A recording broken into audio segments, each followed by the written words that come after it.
Di ba sa edad natin ngayon, hindi na tayo bata pa para pagbigyan pa ng mga oras para pumatol sa mga taong mahiling manira or nangihila pa sa atin pababa. May mas mahalagang bagay na worth pagbigyan or pagtuunan ng pansin kaysa sa pumatol sa mga taong wala naman tayong mapapala. Just focus on yourself, like yung goal mo sa buhay at yung mga pangarap mo to achieve.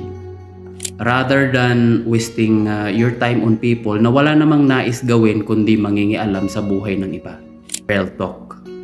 Mas okay pang mapagod sa pag-abot ng ating mga pangarap kaysa sa pumatol sa mga taong panay hatak sa'yo pababa.